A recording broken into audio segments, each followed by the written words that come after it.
గ్రంథంలోంచి వినడానికి మనం హృదయపూర్వకంగా దేవుని సన్నిధిలో కూర్చుందాం. ఇది దేవుని మనం ఎక్కడ కూర్చుంటే అక్కడేనండి దేవుని సన్నిధి. మనం అందరం ఒక చోట కూర్చున్నాం అనే భావంతో కూర్చుని వాక్యం వినండి. మరి గౌరవించండి. అటు ఇటు పనులు కాకుండా మరి కొద్దిసేపు వాక్యంపై మనం ధ్యానం ఉంచుదాం గాక. మరి మధ్యలో అయ్య గారికి నా హృదయపూర్వక వందనాలు తెలియజేస్తూ ప్రైజ్ లార్డ్ పాస్టర్ గారు. ప్రైజ్ లార్డ్ అండి. ఈ సాయంకాలం వేళ బిషప్ అయ్య గారికి వందనాలు చెల్లిస్తున్నాను. అలాగే మన హోస్ట్గా ఉంటున్న అసిస్టెంట్ డైరెక్టర్ గారైన దీవెన సిస్టర్ గారికి ప్రభు అయిన యేసుక్రీస్తు పేరిట శుభాభివందనాలు తెలియజేయచ్చు. చేరి వచ్చిన మీకు అందరికి కూడా ప్రేమతో ఈ యొక్క సాయంకాల తరగతికి మరి హోలీ స్పిరిట్ క్రిస్టియన్ యూనివర్సిటీ పక్షాన, అలాగే నా కుటుంబ పక్షాన, నా యొక్క సంఘ పక్షాన, బెతెస్దా ప్రార్థనా మందిరం పక్షాన కూడా మీకు అందరికి ప్రేమతో ఆహ్వానం. ఈ సాయంకాల వేళ రండి, మనం అందరం కలిసి ఈ యొక్క కుమారుని యొక్క దైవత్వము లేదా కుమారుని యొక్క మరి డివైన్ ఆఫీసెస్ అని గత తరగతిలో మనము ధ్యానిస్తూ ముందుకొచ్చాం. దేవునికి స్తోత్రం. ఈ దినం మరికొన్ని విషయాలను మనం ధ్యానిద్దాం. దేవునికి వందనాలు చెల్లిస్తున్నాను. మరి ఒకరెవరైనా ప్రార్థనలో నడిపించిన పిదప మనం క్లాసులోకి వెళదాం. దేవునికి స్తోత్రం. హల్లెలూయా, గ్లోరీ. దేవునికి మహిమ కలుగును. పరిశుద్ధుడా, ప్రేమ తండ్రి, రేఖలేసయ్యా, మీ ఘనమైన నామానికి వేలాది వందలు స్తుతులు స్తోత్రం చెల్లించుకుంటానయ్యా. గడిచిన వారం నుంచి ప్రభు ఈ వారం వరకు నీ యొక్క దైవ సేవకుని కనికరించి కాపాడి ఆశీర్వదించి ప్రభునైనా మరి ఒకసారి తరగతిలో కూర్చోడానికి మీరు మాకు ఇచ్చినటువంటి గొప్ప భాగ్యాన్ని బట్టి వందనాలు. ప్రభు బిడ్డ వచ్చిన బిడ్డలు చక్కగానే స్తుతి గీతములు పాడి ప్రభు మిమ్మల్ని మహిమపరిచారు. అందరి బట్టి మీకు వేలాది వందనములు. ప్రతి బిడ్డను దీవించండి, ఆశీర్వదించండి. ఇంకా చాలా మంది పాడుతా అంటున్నారు కానీ ప్రభునైనా సమయం లేక మేము సమయం ఇవ్వలేకపోతున్నా తండ్రి, నన్ను కూడా క్షమించండి అయ్యా. నీకు వందనాలు. మరి ముఖ్యంగా తండ్రి నీ లేఖనంలో ప్రత్యేక వెళ్తుండగా ప్రభునైనా నీ యొక్క సేవకుడు తండ్రి నైనా మరి నీ యొక్క శిరోజాలను మరుగుపరుచుకుని ప్రభునైనా మాకు ఆత్మీయ సందేశాలు బోధిస్తుండగా ప్రభావ మేము వినగలిగే చెవులను, గ్రహించగలిగే మనసు, చైతన్య హృదయాన్ని మా అందరికీ దయచేయండి. ఇంకా రావాల్సిన బిడ్డలు ప్రభావ ఎవరైతే ఉన్నారో ఆయన త్వరగా వారి పనులు ముగించుకుని ఒకళ్ళ ప్రయాణాల్లో ఉంటే క్షేమకరమైన ప్రయాణం దయచేసి ఉద్యోగాల నుంచి ఇంటికి వస్తున్నారేమో ప్రభునైనా వారు వెళ్ళిన పనులన్నీ ముగించుకుని తిరిగి వస్తుండగా ప్రభావ కాచి కాపాడండి. ఇంకా బిడ్డలు అనేక మంది రావడానికి సహాయం చేయండి. అమూల్యమైన విషయాలను ప్రభావ నీ యొక్క సేవకుడు బోధిస్తుండగా తండ్రి నాయన మీ యొక్క ఆయన యొక్క తండ్రి నాయన శిల్వచాటును మరుగుపరచుకోండి. మీరు నాతో మాతో అందరితో మాట్లాడమని మీ యొక్క దీవెనతో మమ్మల్ని నింపి ఆశీర్వదించమని నజరేయుడైన యేసునామములో ప్రార్థన అడిగి వేడుకొంచున్నాను తండ్రి. ఆమేన్, ఆమేన్. మరొకసారి మీకు అందరికి ప్రభు అయిన యేసుక్రీస్తు పేరట, అలాగే తిరిగి రానయున్న ప్రభువు పేరట మీకు వందనాలు చెల్లిస్తున్నాను. మీలో ఎవరైనా ఒకరు మరి గత తరగతిలో చెప్పిన పాఠముల మూలాంశాలు చెప్పవలసిందిగా ప్రభు పేరట కోరుతున్నాను. చకచక ఓన్లీ ఆ యొక్క హెడ్డింగ్స్ చెప్పగలరా ఎవరైనా? నా తరగతిలో ఉన్న వాళ్ళందరూ ఎవరు, ఎంతమంది స్టూడెంట్స్ ఉన్నారు? ఎవరైనా? ప్రైజ్ లార్డ్ అండి. మరి మరి డివైన్ ఆఫీసర్ ఒక మీరు దైవ కృష్యాలు అనే మాటలు చెప్పారండి. యేసుక్రీస్తుకున్న గుణాలు. ఓకే. మరి అవి వాక్యం వ్యవహారం గురించి చెప్పారండి. అసలు ఏంటంటే దేవుడు ఒక్కడే చేసే కార్యాలు. అంటే ఒక ఆఫీస్ లో రకరకాల వాళ్ళందరూ ఉంటారు, అది చేస్తారు. కానీ మన సృష్టికర్త దేవుడు ఒక్కడే. ఆయన సర్వాంతర్యామి కాబట్టి ఆయన సృష్టించాడు. పాప విమోచన చేసే దేవుడు, నిర్వాహకుడుగా ఉన్నాడని, ఇవన్నీ నిత్య జీవ ప్రధాత అని, పునరుద్ధానం కలుగు చేసే దేవుడు అని చెప్పండి, న్యాయాధిపతిగా ఉన్న దేవుడని, మరి రూపాంతరం వాళ్ళందరినీ రూపాంతరపరిచేవాడని, సమస్తాన్ని లోపరుచుకునే దేవుడని, ఇవన్నీ పరిశుద్ధాత్మను పంపే దేవుడని, మరి లయము చేసే దేవుడు అని కూడా మీరు మాకు తెలియజేయడం జరిగిందండి. అన్ని రిఫరెన్సెస్ ఇచ్చారు, మీరు అవన్నీ రాసుకున్నామండి. థ్యాంక్ యూ అండి, చాలా చక్కగా చెప్పారు. Great applause to you. దేవునికి స్తోత్రం. ఈ సాయంకాల వేళ పాత నిబంధన గ్రంథంలో యెహోవా దేవునికే ఆపాదించబడిన నామధేయాలు కొత్త నిబంధనలో యేసుక్రీస్తుకు మాత్రము ఆపాదించబడము, దాని ఆధారాలు కొన్ని చూద్దాం మనం. దేవునికి స్తోత్రం. పాత నిబంధన గ్రంథంలో యెహోవా దేవునికి చెందిన అనేకమైన వాక్య భాగాలన్నీ కూడా క్రొత్త నిబంధన గ్రంథంకు వచ్చేసరికి ప్రభువు మరి యేసు క్రీస్తులో అవి అన్నీ కూడా నెరవేరినట్లు మనం చూస్తున్నాం. మరి క్రొత్త నిబంధన రచయితలు యేసుక్రీస్తుని దేవుడని నమ్మారు, అంగీకరించారు. ఈ విషయంలో ఎలాంటి సందేహం కూడా లేదు. ప్రియా దేవుని బిడ్డలారా, పాత నిబంధన దేవుడు యెహోవా అని, క్రొత్త నిబంధన దేవుడు యేసుక్రీస్తు అని తప్పుగా భావించకూడదు. కొంతమంది పాత నిబంధనలో యెహోవా అంటారు, క్రొత్త నిబంధనలో ఆయనను యేసు ప్రభువు అంటారు అని ఆ విశ్లేషణ చేస్తూ ఉంటారు. అలా చెప్పడం కాదు, అది విభిన్నమైన బోధ. అలా చేయడానికి వీల్లేదు. ఎందుకంటే తండ్రి, కుమార, పరిశుద్ధాత్మ త్రియేక దేవుళ్ళు వాళ్ళందరూ కూడా ముగ్గురులో ఒకరిలో ముగ్గురు మాదిరిగానే ఉన్నారు. కానీ ఒక కాలానికి ఒక యుగానికి ఒకరు, మరొక యుగానికి మరొకరు అని అలా చేయడానికి లేదు. అదొకటి దయతో మీరందరూ జ్ఞాపకం ఉంచుకోవాల్సిందిగా కోరుచున్నాను. అలాంటి బోధ హెర్సే అంటారు, HERESEY. పాత నిబంధనలోను క్రొత్త నిబంధనలోను యెహోవాయే దేవుడు, ఎలాంటి అభిప్రాయ భేదం లేదు. పాత నిబంధనలోను నూతన నిబంధనలోను యేసుక్రీస్తే దేవుడు, అప్పుడు ఉన్నారు, ఇప్పుడు ఉన్నారు. కాబట్టి దేవదేవునికి స్తుతులు స్తోత్రాలు చెల్లిస్తున్నాను. పరిశుద్ధాత్మ దేవుడు కూడా వారి వెంటే ఉన్నారు. దేవునికి వందనాలు. అయితే ఈ యొక్క ఆధారాలు కొన్ని చూద్దాం. మంచి కాపరి అని మరి ఆ యొక్క దేవునికి చెందిన నామధ్యేయము ఏమిటి అనంటే మంచి కాపరి అంటారు.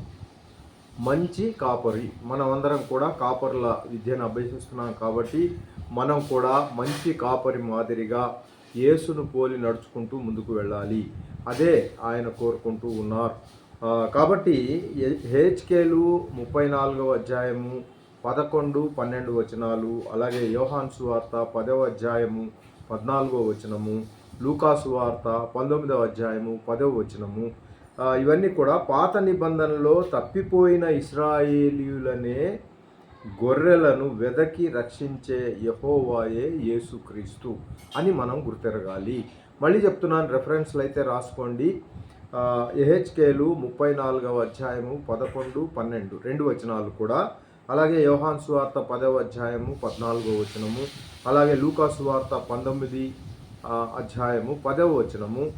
ఈ పాత నిబంధనలో తప్పిపోయిన ఇశ్రాయేలీయులనే, ఎవరైతే తప్పిపోయారో వాళ్ళనే, ఆ యొక్క తప్పిపోయిన గొర్రెలనే వెదకి రక్షించే యెహోవాయే యేసుక్రీస్తు. అంటే ఆ విభేదము ఏమీ మనకు కనబడట్లేదు అక్కడ అని మనం గుర్తించాలి. అందుకని ఆయన మంచి కాపరి అని ఆయన. మరి అలాగే మార్పు లేని ప్రభు, రెండవదిగా ఆయనకు మార్పు అంటూ లేదు. కీర్తనలు మనం చూసినప్పుడు 102, 24 నుంచి చదివినప్పుడు మార్పు లేని దేవుడు అని మనం చూస్తూ ఉన్నాం. హెబ్రీల్లో కూడా మొదటి అధ్యాయంలోనే, హెబ్రీ పత్రిక 1వ అధ్యాయం 10 నుంచి చదివినప్పుడు మనకు మనం మార్పు లేని ప్రభువు అనే ఆ యొక్క విషయాన్ని మనం గ్రహించగలము.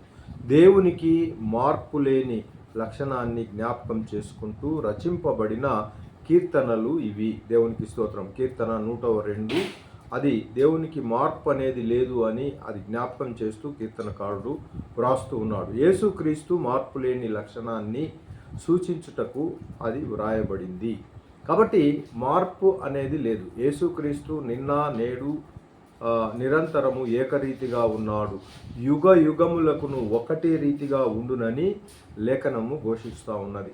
కనుక ఆయనలో మార్పు ఉంటే గనక ఏదైనా అది మీలోను నాలోను వస్తుంది. మొదట ఒక మాదిరిగా, మధ్యలో మరొక మాదిరిగా, ఇంకా కొన్ని సంవత్సరాలు గతించిన తర్వాత కాస్త మార్పు అనేది మనలో వస్తుంది. కానీ దేవదేవునిలో మార్పు అనేది జరగదు. అప్పుడు ఎలా ఉన్నారో, తర్వాత యుగాల్లో ఎలా ఉన్నారో, అంతిమ యుగాల్లో ఎలా ఉంటున్నారో సేమ్ ఒకటే రీతిగా ఉంటారు. కనుక మార్పు లేని ప్రభువు రెండవది. మూడవదిగా మహిమ ప్రభు. ఆయన మహిమ గురించి మనం ఆలోచించినప్పుడు యెషయా గ్రంథంలో చక్కగా మనం చూస్తూ వచ్చాం. 6వ అధ్యాయంలో మనము ఆ ఉదంతాన్ని మనము కళ్ళకు కట్టినట్టుగా మనం చూస్తూ వస్తాము. 6వ అధ్యాయం మొదటి 3 వచనాలు చూసినప్పుడు మరి ఆ యొక్క మహిమ గల ప్రభువు యోహాను సువార్తలో కూడా 12వ అధ్యాయంలో 37, 38, 39, 41 వరకు కూడా చదివితే మరి ఈ రెండింటిని కూడా మనం చూస్తూ ఉంటే, ఏది యెషయా గ్రంథము 61 మొదటి 3 వచనాలు, అలాగే యోహాను సువార్త 12, 37 నుంచి 41 వరకు కూడా మనం చూచినప్పుడు, ప్రియ దేవుని బిడ్డలారా, యెషయా చూచినది యేసుక్రీస్తు ప్రభు యొక్క మహిమయే. ఆ యేసుక్రీస్తు మహిమ, ఆయన ఎక్కడైతే ఆ యొక్క సింహాసనంలో ఆయన చూస్తూ ఉన్నారు చూసారా, అది యేసుక్రీస్తు మహిమను ఆయన వెళ్ళి చూడడం జరిగింది. గనుక ప్రియ దేవుని బిడ్డలారా, ఆయన ఈ విషయాన్ని యోహాను తేట తెల్లం చేస్తూ ఉన్నారు, తెలియజేస్తూ ఉన్నారు మనకు. కనుక ఈ 2 వచనాలను మనం పోల్చి చూసుకుందాం. అప్పుడు మనకు మహిమ గల ప్రభువు ఆయనే అని మనకు తేలుతుంది. అలాగే ఇక 4వదిగా చూసినప్పుడు ఇశ్రాయేలు ప్రభువు మెస్సియా. ఇశ్రాయేలుకు ప్రభువు ఎవరు అనంటే మెస్సియా. యెషయా గ్రంథం 40లో మనం యెషయా గ్రంథ ధ్యానాల్లో చూస్తూ వచ్చాం. 43వ వచనము 4వ వచనం ఈ 2 వచనాలు మనం చూసినప్పుడు దేవునికి స్తోత్రం. అలాగే మత్తయి సువార్త 3:3లో కూడా ఉంటుంది. అలాగే లూకా సువార్త 1వ అధ్యాయం 68, 69, 70 ఈ వచనాల్లో కూడా ఆయన మార్గములను సిద్ధపరచుటకై నీవు ప్రభువునకు ముందుగా నడుతువు అనే లేఖనాన్ని మనం చూస్తున్నాం.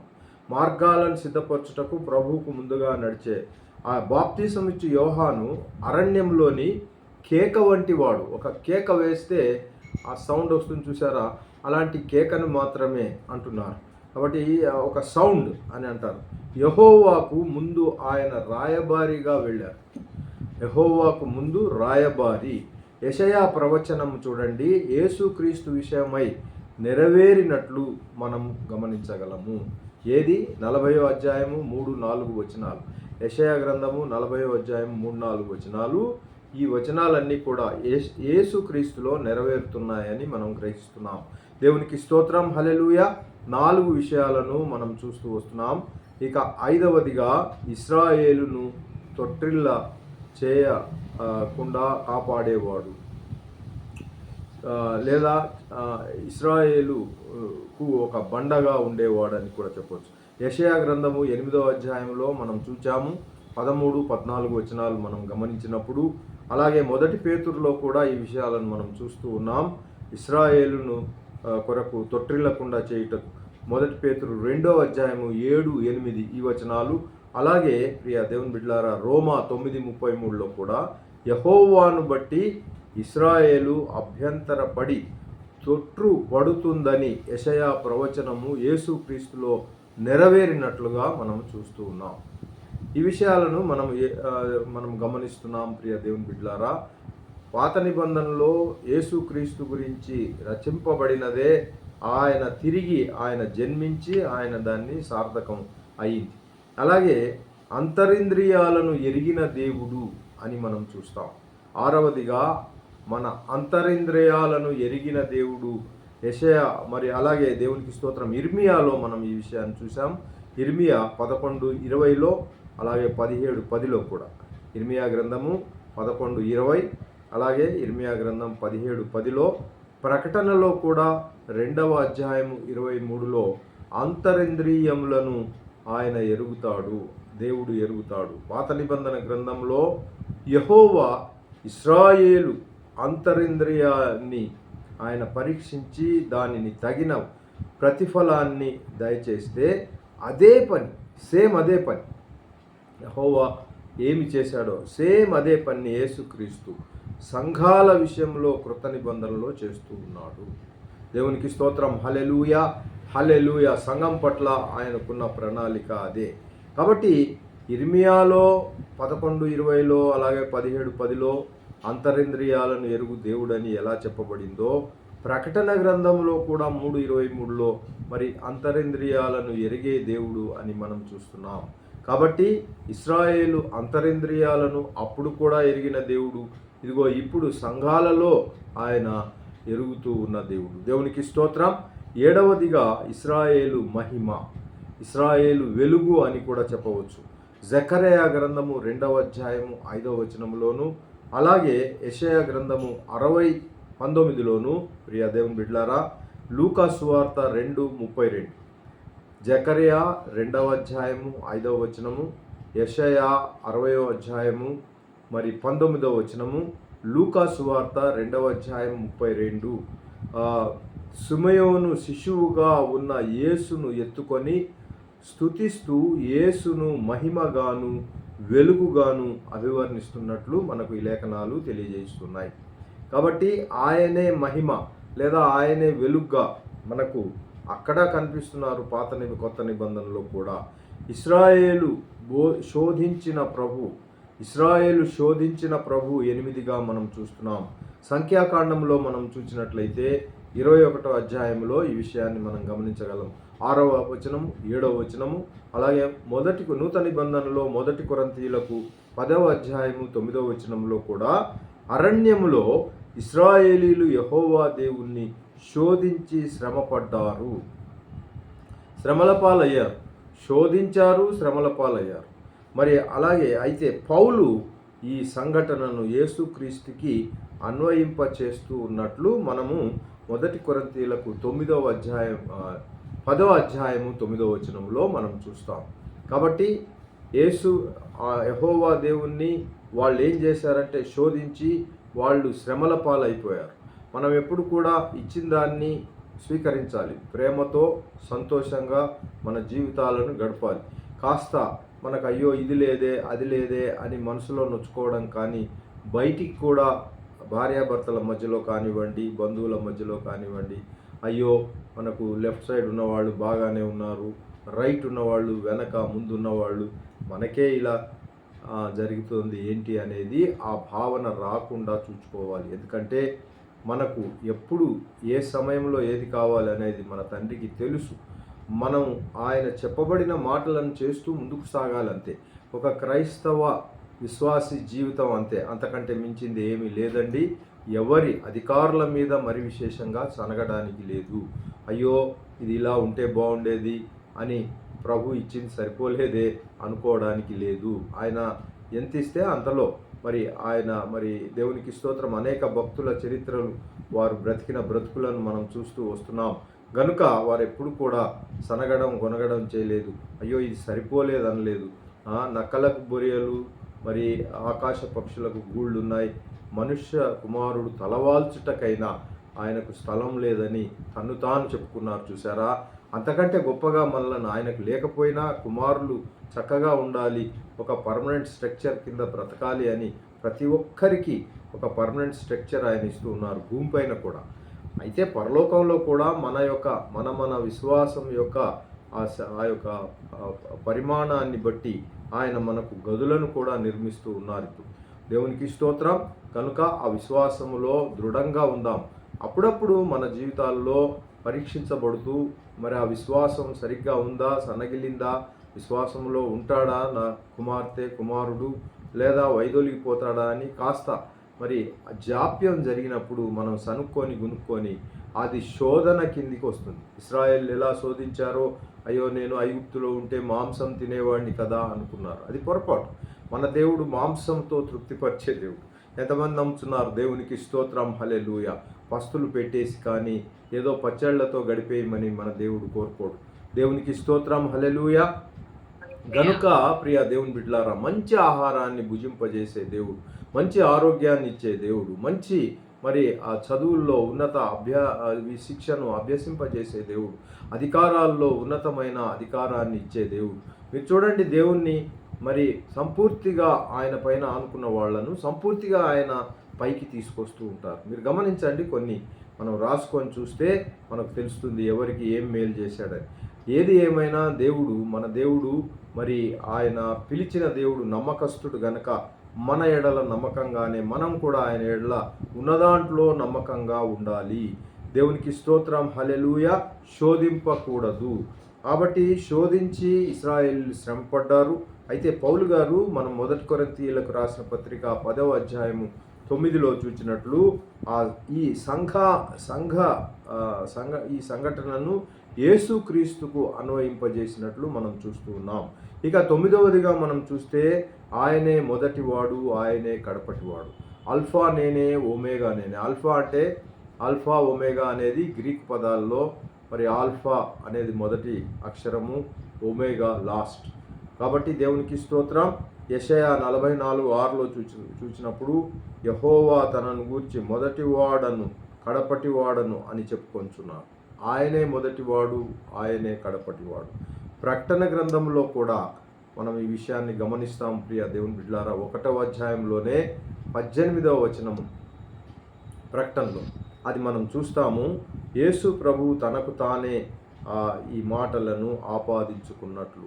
అల్ఫా నేనే, ఒమేగానే, మొదటివాడను కడపటివాడను నేను. మొదటివాడు అనంటే ఇప్పుడు మనము కొందరు ఆలోచించిన రీతిగా ఆ యొక్క పాత నిబంధన అంతా కూడా యెహోవా పరిపాలనలో లేదా యెహోవా నడిపించి ఆ తర్వాత నూతన నిబంధనను క్రొత్త మరి యేసు ప్రభువుకు ఆయన చేత చేయించి ఆ తర్వాత యేసు ప్రభువు పైకి వెళ్ళిపోయిన తర్వాత మళ్ళా పరిశుద్ధాత్మను ప్రవేశపెట్టి అని అలాగున కొంతమంది విశ్లేషకులు లేకపోలేదు. అప్పుడు ఉన్నారు, ఇప్పుడు ఉన్నారు, కానీ అలా చెప్పడానికి లేదు. ప్రతి యుగంలో మొదటి నుంచి కూడా అల్ఫా నేనే, ఒమేగా నేనే, ఆది సంభూతుడు అంటే ఆది నుంచి ఉన్నవాడు చివరి వరకు కూడా. కాబట్టి ఆయనలో మార్పు, ఎలాంటి మార్పు కూడా లేదు. దేవునికి స్తోత్రం. అందుకనే ఆయన ఒక మాట మరి 10వదిగా మనం ధ్యానిద్దాము. ఆయన ఉన్నవాడను అంటాడు. మీరెవరు, మీ పేరేంటి అని అడిగితే నేను ఐయామ్ అని అంటాడు. ఐఏఎం. చూసారా? కాబట్టి ఉన్నవాడను, నేను ఉన్నవాడను అని. కాబట్టి నిర్గమకాండంలో ఈ విషయాన్ని మనం గమనిస్తాం. నిర్గమకాండము 3వ అధ్యాయము 14వ వచనంలో మనము యెహోవా తనను మోషేకు పరిచయం చేసుకుంటూ తాను ఉన్నవాడను అని చెప్పాడు. ఉన్నవాడు అనంటే ఆదిలో మరి ఈ భూప్రపంచాన్ని, ఆకాశాన్ని, భూమిని సృజించక మునుపు కూడా ఆయనే ఉన్నవాడు. ఆ తర్వాత ఆయన తలంపును బట్టి ఇలా ఈ యొక్క మిల్కీ వే కానివ్వండి, భూమి, తన మరి ఆ యొక్క సన్,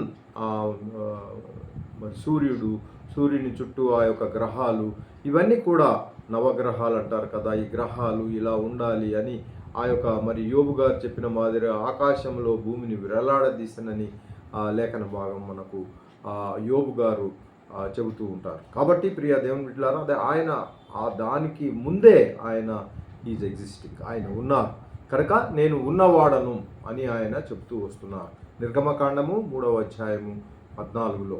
కాబట్టి యేసు ప్రభు తనను యూదులకు పరిచయం చేసిన ఉదంతం మీకు జ్ఞాపకం ఉందా? తను తాను యూదులకు పరిచయం చేసుకుంటూ అబ్రహాము పుట్టకముందే నేను ఉన్నాను అని నిశ్చయముగా చెబుతున్నాను అన్నాడు. అవును కదండి? అబ్రహాముకు ముందు అని అంటే చూడండి, అబ్రహాము ఎంత మనం చూస్తాం. మొట్టమొదట అబ్రహాము మరి ఊరు నుంచి పిలువబడి, అంటే ఊరు అనే గ్రామం నుంచి తనకి క్రైస్తవ్యానికి లేదా యెహోవాకు అంతకుముందు ఎలాంటి సంబంధం లేకుండా మొట్టమొదటిగా ఆయన అబ్రహామును ఎన్నుకొని పిలిచి మరి తరతరాలకు నిన్ను ఆశీర్వదించి నువ్వు ఒక ఆశీర్వాదకానికి కారణభూతుడుగా అవుతావు. తను దీవించబడ్డాడు అబ్రహాము అనంటే తన దీవెన తనతో పాటే ఉంచుకొనక తనను నమ్మేవారికి లేదా తనను వెంబడించే వారికి, తన ద్వారా యెహోవాను వెంబడించే వారికి మరి తను కూడా చాలా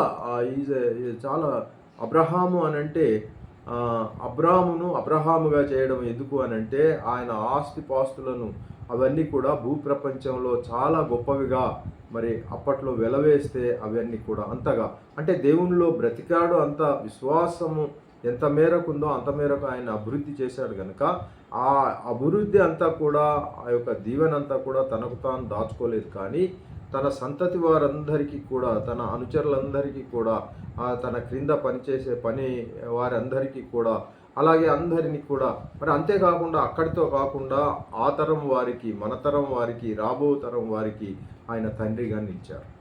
అబ్రహాము తాత అని ఎంతమంది అనుకుంటున్నాం? కాదు కదా. మనం కూడా తాత పొజిషన్కి రావాలంటే చాలా అబ్రహాము మూలాన మనం కూడా నేర్చుకోవాలి. దేవుడు మనలను ముదిమి వచ్చే వరకు ఎత్తుకుంటున్నాడంటే చిన్నవాళ్ళుగానే ఉంటున్నాం కనుక ఆయన ఎత్తుకుంటున్నాడు. దీంట్లో ఆంతర్యం దాగి ఉంది. ప్రియ దేవుని బిడ్డలారా, అబ్రహాము మనకి ఇప్పటికీ కూడా తండ్రియే. అందుకని దేవునికి స్తోత్రం.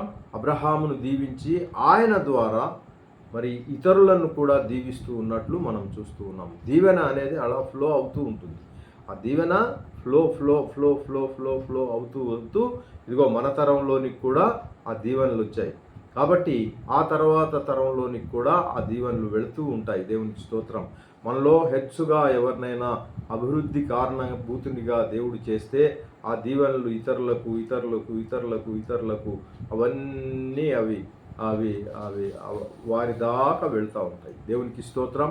అదే కదా దీంట్లో దాగి ఉన్నది. కాబట్టి నేను అబ్రహాము పుట్టక మునిపే నేనున్నానని ఒక ఉదంతంలో యేసుక్రీస్తు వారు చెబుతూ ఉంటారు. యూదులకు యేసు ప్రభువు తాను యెహోవాను అని చెప్పుకొనినందున దీని మూలాన ఏమర్థమవుతోంది? అబ్రహాం పుట్టక మునిపే ఉంటే అప్పుడున్న ఆ నామధేయం ఏంటంటే యెహోవా, దేవునికి. అప్పుడు వాళ్ళు దేవునికి యెహోవా అని నామధేయం కనుక ఆ నామధేయము యెహోవా అబ్రహాం పుట్టక ముందే అంటే యూదులకు ఏమర్థమైందంటే ఈయన యెహోవా దేవుడు అని చెప్పుకొంచున్నారు అని కోపగించుకొని రాళ్ళు పట్టుకొని కొట్టడానికి వచ్చారు. వాళ్ళు రాళ్ళు పట్టి కొట్టడానికి ప్రధాన కారణం ఇదే. అంటే తనకు తానుగా యెహోవానని చెప్పుకున్నాడు అనే ఆ నెపము, అంటే దేవుడు అని చెప్పుకున్నాడు అని వాళ్ళు కొట్టే ప్రయత్నం చేశారని యోహాను సువార్తలో ఈ విషయాలను మనం 8వ అధ్యాయంలో చూడగలం. ప్రియ దేవుని బిడ్డలారా, యోహాను సువార్త 8వ అధ్యాయము 58, 59వ వచనాల్లో మనం ఈ విషయాలను చూడగలం. దేవునికి స్తోత్రం. ఇక 11వ అంశముగా ఏకరీతిగా ఉన్నాడు.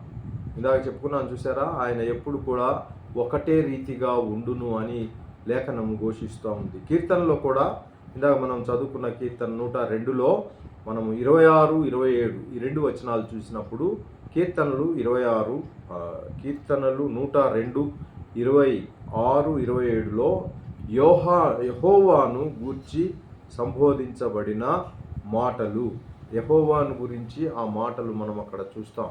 102, 26, 27 వచనాలు. అయితే ఆ మాటలు హెబ్రీలో కూడా మనం చూడగలము. 1వ అధ్యాయము 11, 12లో ఈ యొక్క యేసు ప్రభువునకు అదే మాటలను ఆపాదించబడింది. దేవునికి స్తోత్రం చెల్లిద్దాం. హల్లెలూయా, హల్లెలూయా. అంటే అప్పుడున్న దేవుడు ఇప్పుడు కూడా ఉన్నాడు, ఏకరీతిగా ఉన్నాడు. ఆ యెహోవా దేవుడు వేర్లే, యేసు ప్రభు వేర్లే అని చెప్పడానికి లేదు, అలా అనడానికి లేదు. కొంతమంది అయితే వాళ్ళ బైబిల్స్లో యెహోవా అన్న యేసు ప్రభు అన్న చోటల్లా మరి యెహోవా అని రాసుకున్న బైబిల్స్ లేకపోలేదు. మనం విద్యార్థులం కనుక మనకు తెలియాలి. చాలామంది బైబిల్సే కొన్ని తేడాగా మరి అంటే వేరుగా మనం వాడే బైబిల్కి వాళ్ళ బైబిల్స్కి తేడా ఉండే మాదిరిగా అలా మనం చూస్తే హోలీ బైబిల్ అని పైన ఉంటుంది, కానీ దాని లోపల వాళ్లకు సంబంధించిన ఆ యొక్క మరి కొన్ని మార్పులు మనం చూడగలం. ముఖ్యంగా మర్మన్ అనే వాళ్ళ బైబిల్ ఒకటి వేరుగా ఉంది. అలాగే మరి యెహోవా సాక్షులు అనే వాళ్ళ బైబిల్ పరిశుద్ధ బైబిల్ అని ఉన్నా అన్ని సమానంగానే ఉన్నాయని మనం పొరపాటున మన పిల్లలు కానీ ఎవరైనా వెళ్ళినప్పుడు కొనుక్కున్నా అది ఎవరు కూర్పు అనేది చూచి మరీ కొనాలి. బాగానే ఉందని కొని తెచ్చుకుంటే అది పొరపాటు అవుద్ది. ఇలాగ కొన్ని బైబిల్స్ దీంతో పాటే మన ఒరిజినల్ బైబిల్తో పాటే అవి కూడా ప్రచురణలో ఉన్నాయి. దేవునికి స్తోత్రం. కొన్ని ప్రధానమైన విభేదాలు దాంట్లో ఉండి వాటితోనే వాళ్ళు ముందుకు వెళ్తున్నట్లు మనం చూస్తున్నాం. జాగ్రత్తగా ఉండాలి మనం. కాబట్టి ఈ యొక్క 102 కీర్తనలో 26, 27లో ఏకరీతిగా ఉన్నాడు అనేది మనం చూస్తే హెబ్రీ 1, 11, 12 వచనాల్లో అవన్నీ కూడా యేసు ప్రభువుకు ఆపాదించబడ్డాయి. ఇక 12వదిగా యెహోవా పరిశుద్ధుడు. యెహోవా పరిశుద్ధుడు, హోలీ, యెహోవా ద హోలీ. కాబట్టి యెషయా గ్రంథములో 8వ అధ్యాయము 13లో మనం చూడగలము యెహోవాయే పరిశుద్ధుడు, అక్కడ మరొక పరిశుద్ధుడు అనేవారు లేరు అని తేటతేలగా పరిశుద్ధాత్మ దేవుడు మరి యెషయా గారి ద్వారా పలికిన మాటను మనం చూచాం. దేవునికి స్తోత్రం. యెషయా 8:13లో యెహోవాయే పరిశుద్ధుడు. మరి ఈ మాట పేతురు గారు కూడా చెబుతున్నట్లు మనం చూస్తున్నాం. మొదటి పత్రికలో, పేతురు గారి మొదటి పత్రికలో 1, 14, 15, 16 వచనాలు మనం చూసినట్లయితే యేసు ప్రభువునకు ఆయన పరిశుద్ధుడు అని ఆపాదించబడింది.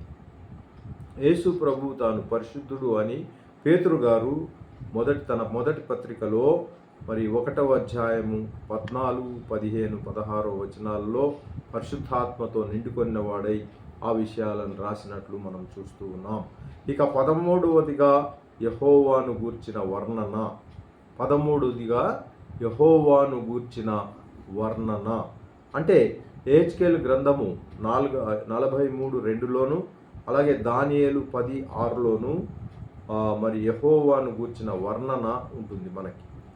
ఎక్కడండి? యెహెజ్కేలు 43:2 వచనము, అలాగే మరి దానియేలు 10వ అధ్యాయము 6వ వచనంలోని యెహోవాను గూర్చిన వర్ణన. ఈ వర్ణన ప్రకటన గ్రంథంలో కూడా మనం చూస్తూ ఉన్నాం. ప్రకటనను పోల్చి చూస్తే ప్రకటన 1వ అధ్యాయము 13, 14, 15, 16 ఈ 4 వచనాలను కూడా మనం పోల్చి చూస్తే యేసు ప్రభువుకు దాన్ని ఆ వర్ణనను ఆపాదించబడినట్లు మనం చూస్తున్నాం. ఎంత గొప్పగా ఉంది చూసారా? మనం ఎంత గొప్పగా ఉందండి. మనము దేవునికి స్తోత్రం. కనుక ప్రియ దేవుని బిడ్డలారా, దేవునికి అంటే యెహోవాకు ఆపాదించబడినవి యేసు క్రీస్తు. ఆ మాదిరిగా చెప్తే ఈ రచించిన వాళ్ళు ఒక చోట ఉన్నవాళ్ళు కారు, ఒక యుగానికి చెందిన వాళ్ళు కారు, ఒక సమయానికి చెందిన వాళ్ళు కారు. విభిన్న పరిస్థితుల గుండా విభిన్న ప్రాంతాల్లో పరిశుద్ధాత్మతో నిండుకొని 3 ఖండాలకు చెందిన వాళ్ళు దీన్ని రాసినట్లు, ఈ మన గ్రంథాన్ని రాసినట్లు మనం చూస్తూ ఉన్నాం. ఇంతటి వాళ్ళన్నీ ఎక్కడి నుంచో రాసినప్పటికీ, ఎక్కడో కూర్చొని రాసినప్పటికీ పరిశుద్ధాత్మ దేవుడు సర్వాంతర్యామి గనక అందరి నోట అందరి మనసులో ఒకే అంశాన్ని లిఖింపజేసినట్లు మనం గ్రహిస్తున్నాం. దేవునికి స్తోత్రం, మహిమ కలుగును గాక. గనుక ప్రియ దేవుని బిడ్డలారా, సుమారు 1550 సంవత్సరాలు, అలాగే 40 మంది వ్యక్తులు, దాంట్లో అందరూ ఉన్నారు. రాజులు ఉన్నారు, యాజకులు ఉన్నారు, మరి గొర్రెలు కాసేవారు ఉన్నారు, ఫిషర్మెన్ ఉన్నారు, ఎంతోమంది అనేక రీతులు అన్ని బ్యాక్గ్రౌండ్స్ నుంచి మరి అనేక ప్రాంతాల నుంచి రాసినప్పటికీ అంశము మాత్రము ఎక్కడ కూడా విడిపోలేదు. ఎక్కడ మనకు యెషయా 8:13 అంటే క్రీస్తు పూర్వము 700 సంవత్సరాలలో యెషయా గారు భూభాగం మీద ఉండి పరిశుద్ధాత్మతో నిండుకొని యెషయా గ్రంథాన్ని రచించారు. అప్పటి నుంచి మరి తర్వాత తరంలో మన మొదటి శతాబ్దంలో ప్రకటన గ్రంథము యోహాను గారు రాశారు.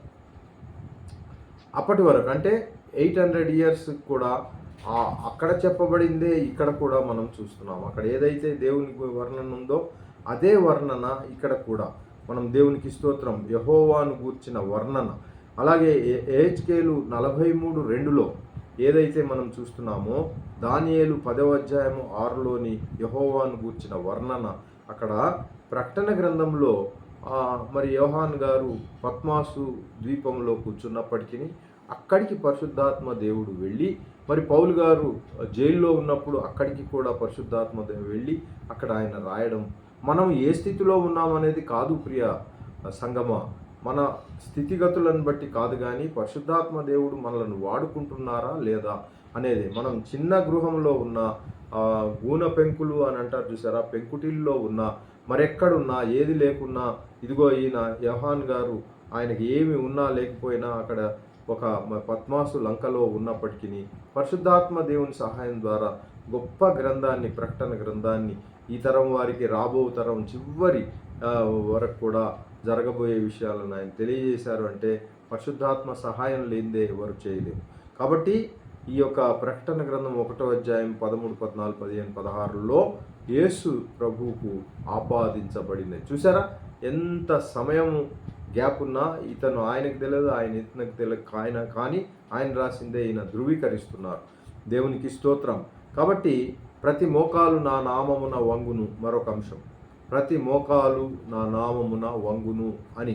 కాబట్టి యెషయా గ్రంథము 45:23 చూసినట్లయితే యెహోవా ఎదుట ప్రతి మోకాలు వంగును అని చూస్తూ ఉన్నాం. ఎక్కడ? 45:23లో యెషయా గ్రంథంలో ప్రతి మోకాలు నా నామమున వంగును. ఈ మాటలు ఎప్పుడో పాత నిబంధనలో చెప్పబడిన క్రొత్త నిబంధనలో మరి వీరు అదేదో చదివి చేశారు అన్నట్లు కూడా కాదు, కానీ ఫిలిప్పీలకు రాసిన పత్రిక పౌలు గారు 2వ అధ్యాయములో 9, 10, 11 వచనాలు మనం చూసినట్లయితే అక్కడ యేసు ప్రభువును గూర్చి అభివర్ణన అది మనం చూస్తూ ఉన్నాం. ఏది? ప్రతి మోకాలు నా నామమున వంగును అనేది యేసు ప్రభు వర్ణనలో ఆయన చెప్తూ ఉన్నారు. దేవునికి స్తోత్రం. చూసారా? అలాగే 15వది అంశం చూసినప్పుడు సృష్టించుట అంటే కీర్తనలు ఇందాక మనం 102లో చూస్తూ వచ్చాం కదా. కీర్తనలు 24 నుండి మనం చదివినట్లయితే 26, 27 వరకు కూడా మనం చదివినట్లయితే యెహోవా దేవుడు చేసినట్లుగా చెప్పబడిన పని యెహోవా దేవుడు చేశాను అని అక్కడ ఉన్నదాన్ని యేసు ప్రభు చేసినట్లుగా క్రొత్త నిబంధనలు ఉంది. చూసారా? ఎక్కడ చేసింది? కీర్తనలు మరి 102, 24 నుంచి 27లో చెప్పబడిన ఆ మాటలు యెహోవా చేశాను అనే ఆ యొక్క యెహోవా దేవుడు చేసినట్లుగా చెప్పబడిన ఆ మాటలు క్రొత్త నిబంధనలో ఎవరు చేస్తున్నట్లుగా చెబుతున్నారు అని అంటే హెబ్రీలకు రాసిన పత్రిక 1వ అధ్యాయము 10, 11, 12లో మరి మనం యేసు ప్రభు గారు చేసినట్లుగా మనం చూస్తున్నాం. కాబట్టి ఆ యొక్క పాత నిబంధన, క్రొత్త నిబంధన, రాబో యుగము దీంట్లో ఇవే తేడాలు ఏమి లేవు. అందరూ ముగ్గురు కూడా త్రిత్వంలో ఒక్కరే. అప్పుడు ఉన్నారు, ఇప్పుడు ఉన్నారు, తర్వాత ఆయనే ఉన్నారు. దేవునికి స్తోత్రం. హల్లెలూయా. కాబట్టి మనం ఎందుకు చింత? 2000 సంవత్సరాలు గతించిపోయినా ప్రభు లేరు కదా అని చింతపడడానికి లేదు. ఆయన అప్పుడు ఉన్నారు. ఇదిగో అబ్రహాము ఉండే దానికంటే ముందే ఉన్నాను అని చెప్పిన దేవుడు అప్పుడు ఉన్నారు, ఇప్పుడు ఉన్నారు, రాబోయే యుగంలో కూడా ఆయనే ఉంటారు. ఆయన చెప్పిన మాటలన్నీ ఆ శిష్యులకు ఎలా నెరవేరాయో ఆయన చెప్పిన మాటలన్నీ మనం కూడా ఆపాదించుకోవాలి, శిష్యులం మనం గనుక. కాబట్టి ఆయా సందర్భాల్లో మన విశ్వాసం ఎంత సన్నగిల్లిపోతుందంటే అది మనకు కాదులే, ఆ ఫస్ట్ సెంచరీలో, మొదటి శతాబ్దంలో తన శిష్యులకు చెప్పారులే అని అక్కడికి మనం సరిపుచ్చుకుంటాం. కాదు, అలా చేయడానికి వీల్లేదు. అందుకనే మనం పొందుకోలేకపోతున్నాం. మనం ఎప్పుడైతే మనకు అన్వయించుకుంటామో మనం పొందుకుంటాం. అదే తేడా. ఇప్పుడు పొందుకున్న వాళ్ళందరూ ఉన్నతంగా ఎదిగి ఉన్నతంగా గొప్ప దేవుని సేవలో ముందడుగు వేస్తున్నారంటే వాళ్ళు అన్వయించుకున్నారు. వాళ్ళకి ఆ భక్తులకి చెప్పబడిన ఆ మాటలను మొదటి శతాబ్దంలో ప్రభువుల వారు చెప్పిన ఆ మాటలను శిష్యులు అనంటే మేమే శిష్యులము అని ఆపాదించుకున్నప్పుడు అది వాళ్ళ జీవితాల్లో జరిగింది. ఈనాడు మనం ఎక్కడ మనకు అది గ్యాప్ ఏర్పడుతుంది అని అంటే మనము ఆపాదించుకోలేకపోతున్నాం, అది మనకు కాదులే అనేది. అయితే మొదటిది ఏంటంటే బైబిల్ మనం చక్కగా చదవడం కానీ లేదా దాన్ని మన జీవితాలకు అన్వయించుకోవడం కానీ చేయట్లేదు కనుక మనకు కాదులే అనే ఉద్దేశం వస్తుంది. అలా కాదు, అలా జరగడానికి వీల్లేదు. చెప్పబడిన ప్రతి మాట ప్రతి ఒక్కరి కోసం, ఏ ఒక్కరి సొంతం కాదు, అందరి కోసము, యావత్ ప్రపంచం, అప్పుడు ఉన్న వారి కోసం, మన కోసం, రాబో వారి అందరికీ కూడా. కాబట్టి ఈ విషయాలు మరి దేవునికి స్తోత్రం. హల్లెలూయా. ఇకపోతే యెహోవా నామమున ప్రార్థించువారు రక్షణ పొందుతారు అనేది మనం చూస్తూ వస్తాం. 16వదిగా యెహోవా నామమున ప్రార్థన చేసిన వారు మరి ఆయన రక్షణ పొందుతారు అనే విషయాన్ని యోవేలు గ్రంథములో 2వ అధ్యాయము 32లో మనం చూడగలం. యోవేలు 2:32లో యెహోవా నామమున ప్రార్థించువారు రక్షణ పొందుట. ఈ మాట యెహోవా నామమున ప్రార్థన చేయువారు రక్షణ పొందుతారు అనే యోవేలు 2:32 ఈ మాట అపోస్తుల కార్యములు 2వ అధ్యాయము 21లో అలాగే రోమా 10వ అధ్యాయము 13లో కూడా పౌలు గారు యేసు ప్రభువునకు ఈ మాటలను ఆపాదించినట్లు మనం చూడగలం. చూసారా? యోవేలు ఎక్కడున్నారు? పాత నిబంధనలో యెహోవా నామమున ప్రార్థన. అయితే క్రొత్త నిబంధనలో పౌలు గారు ఉన్నారు. పౌలు గారు ఏమంటున్నారు? అపోస్తుల కార్యం 2:21లో అలాగే రోమా 10 అపోస్తుల కార్యములు పేతురు గారు 2:21లో అలాగే పౌలు గారు రోమా 10:13లో మరి యేసు ప్రభువుకు ఈ విషయాలను ఆపాదిస్తూ ఉన్నట్లు చూస్తూ ఉన్నాం. యెహోవా నామమున ప్రార్థించువాడు రక్షణ పొందు అంటే యేసు ప్రభు నామమున ప్రార్థించిన వాడు రక్షణ పొందును అని ఈ భక్తులు తెలియజేయడం జరిగింది. దేవునికి స్తోత్రం, హల్లెలూయా. మనము ఇన్ని విషయాలను మనం ధ్యానిస్తూ వస్తున్నాం. పాత నిబంధన గ్రంథంలో యెహోవా దేవునికే చెందిన నామధేయాలను క్రొత్త నిబంధనలో యేసుక్రీస్తుకు ఆపాదించబడ్డం ఆధారాలను, వాక్యాధారాలను మనం సరిపోలుస్తూ అక్కడ ఎవరికి చెప్పబడింది, ఇక్కడ వాటిని యేసు ప్రభుకు ఎలా ఆపాదించారు అనే ఆ యొక్క లింక్ అనేది మనము కొన్ని విషయాలను మనము అధ్యయనం చేస్తూ వస్తున్నాం. ఇప్పటి వరకు మనము దాదాపు 16 చూస్తూ వచ్చాము. దేవునికి స్తోత్రం. మొట్టమొదటి చెప్తున్నాను చూడండి. మొట్టమొదటిగా మంచి కాపరి, రెండవదిగా మార్పు లేని ప్రభువు, మూడవదిగా మహిమ ప్రభువు, నాలుగవదిగా ఇశ్రాయేలు ప్రభువు మెస్సియా, అలాగే ఐదవదిగా ఇశ్రాయేలు తొట్టిల్ల చేయబడకుండా అనేది, అలాగే అంతరింద్రియాలను ఎరుగు దేవుడు ఆరవది, ఏడవది ఇశ్రాయేలు మహిమ లేక వెలుగు, ఎనిమిదవది ఇశ్రాయేలు శోధించు ప్రభు, ఇశ్రాయేలును శోధించు ప్రభు, అలాగే తొమ్మిదవదిగా మొదటివాడు కడపటివాడు, పదవదిగా నేను ఉన్నవాడను, 11వదిగా ఏకరీతిగా ఉన్నవాడు, 12లో యెహోవా పరిశుద్ధుడు, 13 యెహోవాను గూర్చిన వర్ణన, అలాగే 14లో ప్రతి మోకాలు నా నామమున వంగును అనే లేఖనం, 15లో సృష్టించుట, 16లో యెహోవా నామమున ప్రార్థించువారు రక్షణ పొందుట అనేది ఎక్కడ యోవేలు గ్రంథము 2:32లో చెప్పబడిన మాట. అది యేసు ప్రభునకు అపోస్తుల కార్యములు 2:21లో, రోమా 10:13లో ఆపాదించబడడం గమనార్హం. 17వదిగా బాప్తిస్మిచ్చు యోహాను ప్రకటన, యెషయా గ్రంథము 40వ అధ్యాయం 3లో యెహోవాను గూర్చిన ప్రకటన ఉంది కదా. మనం యెషయా గ్రంథ ధ్యానాలు చేసాము కదా. యెషయా 43వ వచనములో మరి యెహోవాను గూర్చిన ప్రకటన, అది మత్తయి సువార్త 3:3కి వచ్చేసరికి బాప్తిసమిచ్చు యోహాను యేసు ప్రభును గూర్చి ప్రకటిస్తున్నట్లు మనం చూస్తూ ఉన్నాం. దేవునికి స్తోత్రం, హల్లెలూయా. కాబట్టి ఆ యొక్క యేసు ప్రభు కానీ యెహోవా కానీ ఆంతర్యం లేకుండా ఆయనకున్న నామధేయాలే ఈయనకు కూడా ఉన్నట్లు మనము చూస్తూ వస్తున్నాం. యెహోవా దేవుని విశ్వాస్యత, 18వదిగా యెహోవా దేవుని విశ్వాస్యత. దేవునికి స్తోత్రం.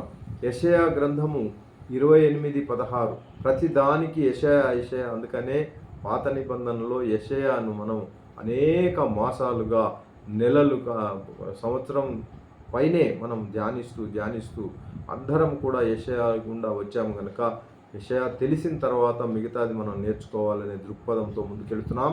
దేవునికి స్తోత్రం. యెషయా 28:16 జ్ఞాపకం చేసుకున్నప్పుడు అక్కడ యెహోవా యందు విశ్వాసం ఉంచేవాడు సిగ్గుపడడు అనే వాక్యాన్ని మనం అక్కడ చూస్తూ వచ్చాం. ఎక్కడండి? యెషయా గ్రంథం 28:16లో ఈ వ్రాయబడిన వాక్యాన్ని పౌలు గారు ఏమంటున్నారు చూద్దాం రండి.